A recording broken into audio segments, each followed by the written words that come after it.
जय सद्गुरुदेव। ओम नमो नारायण। आज मैं आपको भगवती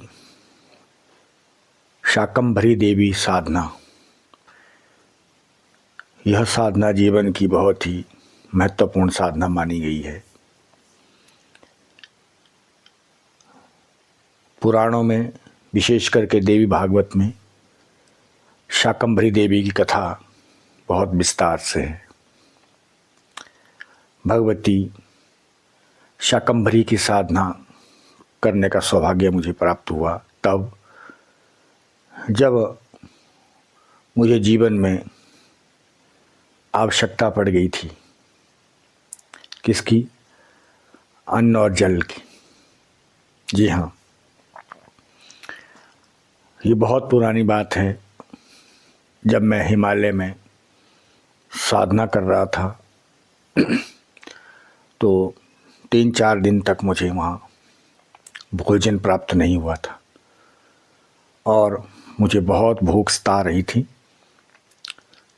तब मैंने देखा कि एक माता जी कुछ भोजन लेके, वहाँ एक मंदिर था, उस मंदिर के पास आ रही है और उस दिन मेरी को लगभग 4-5 दिन हो गए थे भूखे। और मैंने देखा कि उसमें कुछ फल थे और उन फलों को मैंने ग्रहण किया। और जो माता जी थी वो कौन थी उनके बारे में कुछ पता नहीं चला और कुछ समय के बाद वे वहाँ से चली गई और मैंने जी भर के भोजन किया। जीवन में अन्नपूर्णा साधना का बहुत महत्व है। शाकंभरी साधना मूल रूप से, शाक का मतलब ये होता है साग, सब्जी, फल, जितने भी वेजिटेरियन हैं, तो उसको प्रदान करने वाली, अन्न जल को प्रदान करने वाली देवी का नाम शाकंभरी देवी है। अभी इस बार 2024 में 25 जनवरी को पौष पूर्णिमा के दिन भगवती का प्रागट्य दिवस आ रहा है। पौष पूर्णिमा को भगवती का अवतार हुआ था, शाकंभरी देवी का। ये माँ भगवती आद्य शक्ति का ही अवतार है जो दैत्य और दुष्टों का संहार करने के लिए हुआ था। इस भगवती की आराधना साधना करने से जीवन में अन्न जल की प्राप्ति होती है। आदमी कभी भी भूख से नहीं मरता है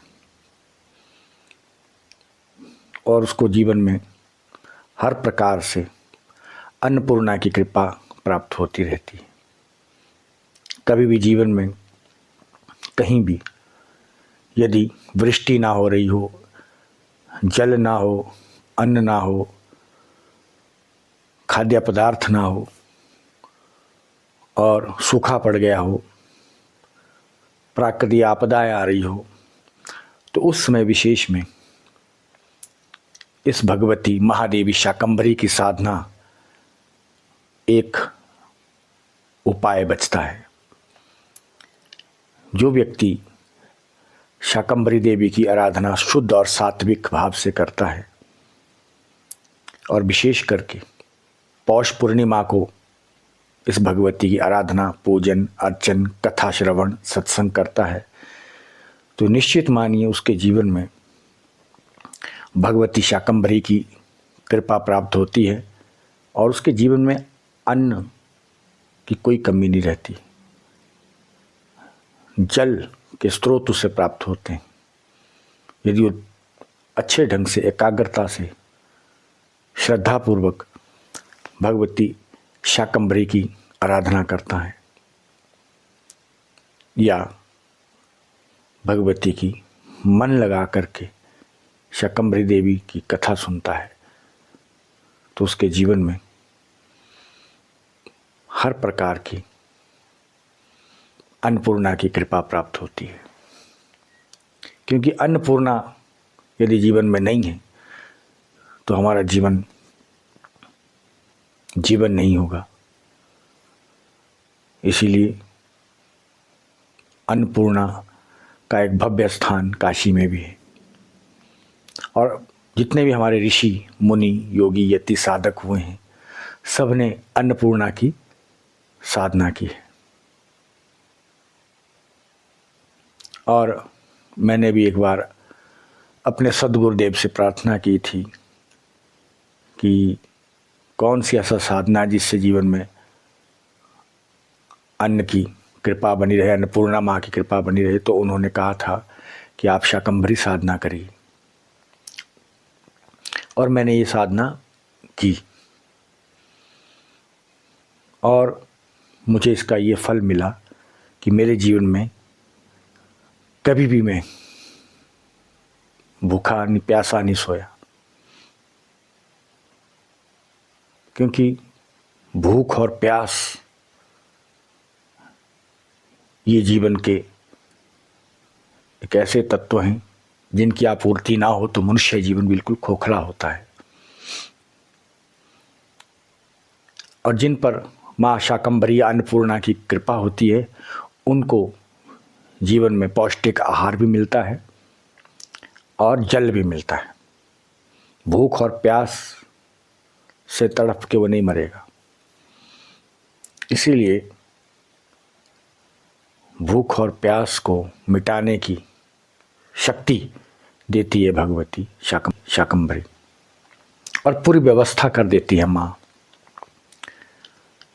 मगर इस बात का ध्यान रखिए कि साधना तो हमने करनी है, मगर कर्म भी करना है। ऐसा नहीं कि हमने साधना की मगर हम कर्म छोड़ दें कि अब हमने साधना कर रखी है, अब हम कोई कर्म नहीं करेंगे, हमारे पास अपने आप जो है अन्न भी आ जाएगा और जल भी आ जाएगा और हमारी प्यास और भूख मिट जाएगी और पड़े रहेंगे खाट पर तो सब कुछ भगवान दे देंगे। ऐसा नहीं है।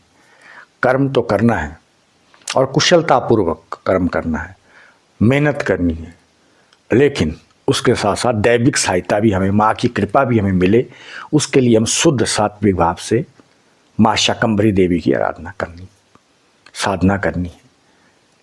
और उसका जैसे मैंने पूर्व में भी कहा है कि एक विशेष क्षण होता है, एक विशेष मुहूर्त होता है। तो वह मुहूर्त अभी पौष पूर्णिमा 2024 25 जनवरी को आ रहा है। उस दिन प्रातःकाल हम लोग भगवती के स्वरूप के सामने बैठ करके भगवती शाकंभरी की हमें कथा का श्रवण करना चाहिए या भगवती शाकंभरी का मंत्र जाप करना चाहिए। यदि आपको कोई और मंत्र ना आता हो तो भगवती का ओम दुर्गाय नमः, ये बिल्कुल सरल मंत्र है, इसमें कोई विधि विधान नहीं। हालांकि विधियां भी हैं, विधान भी है, मंत्र भी है, शाकंभरी की बड़ी बड़ी लंबी साधनाएं हैं, लेकिन वो शायद ही आप लोग कर पाएँ। इसीलिए सनातन साधक को अवश्य ये साधना करनी चाहिए, आत्म कल्याण के लिए भी और विश्व के कल्याण के लिए भी। यदि सूखा पड़ रहा हो, बारिश ना हो रही हो, तो इस भगवती महादेवी शाकंभरी की आराधना करने से और इनसे चरणों में प्रार्थना करने से अवश्य वृष्टि होती है, बारिश होती है, जल की पूर्ति होती है। तो इसीलिए इसको अवश्य इस साधना को करना चाहिए और प्रार्थना करनी चाहिए कि हे भगवती दुर्गा, हे माँ शाकंभरी, मैं आपकी आराधना कर रहा हूँ, मैं आपका जाप कर रहा हूँ, आपका पाठ कर रहा हूँ, आप हम पर कृपा करें, हमारे परिवार पर कृपा करें और हमारे जीवन में कभी भी अन्न और जल की कभी भी कमी ना हो और हम अन्न और जल को गरीबों में, भूख में, प्यासे में बांट सकें। भूखे को अन्न, प्यासे को पानी। जय बाबा अमरनाथ बर्फानी। ये ध्यान रखिएगा। हम भगवती की आराधना कर रहे हैं तो इसका मतलब कि हमें जो भी वरदान मिले हम उससे आत्म कल्याण भी करें और जन कल्याण भी करें, ये ध्यान रखिएगा। तभी ये साधना का आशीर्वाद माता का सदैव बना रहता है। यदि केवल अपने लिए ही इसका यूज़ किया, बस मेरा ही, मुझे ही भोजन मिले, मुझे ही पानी मिले, मुझे ही जीवन में सुख सुविधा मिले, तो ये अच्छी बात नहीं है, ये धर्म नहीं है। क्योंकि मैं पहले कह चुका हूँ कि हर साधनाओं के, हर जाप के, हर ध्यान के, हर साधना के, पूजा पाठ के जो मूल में है वो धर्म है। और धर्म का अर्थ मैंने आपको बतलाया था। तो इसीलिए हमारे पास जो भी हो वो हम जन कल्याण करें। उसका जो पीड़ित है, दुखी हैं, परेशान हैं, ठीक है, उनके लिए हम उसका, अपनी साधना का, अपनी चेतना का सदुपयोग करें तो फायदा है उस साधना का, उस उपासना का। अपने केवल स्वार्थ के लिए, अपने लिए ही कि बस हम ही उसका फल भोगें, तो उससे क्या। जो भी हमें फल प्राप्त हो उसे हम आधा आधा बांट के खाएं तो उसमें आनंद आएगा। तो इसीलिए पौष पूर्णिमा को 25 जनवरी को प्रातःकाल भगवती माँ, जिसको भी आप मानते हैं, भगवती का जो भी स्वरूप है, उनके सामने प्रार्थना करके, हाथ मुँह धो करके, नहा धो करके माँ के सामने एक सुंदर दीपक जला करके प्रार्थना करें, ओम दुर्गाय नमः। कम से कम 5 मिनट या 10 मिनट इसका जाप करें और प्रार्थना करें, हे माँ शाकंभरी, आप हमें आशीर्वाद दें, मेरे जीवन में आप हर प्रकार का भोज्य पदार्थ देते रहें, मेरे जीवन में अन्न और जल की कमी ना रहे और उसको मैं भूखे प्यासे में भी बांट सकूं, ऐसी शक्ति और आशीर्वाद दें। तो आपकी वो साधना जाप फलित होगा।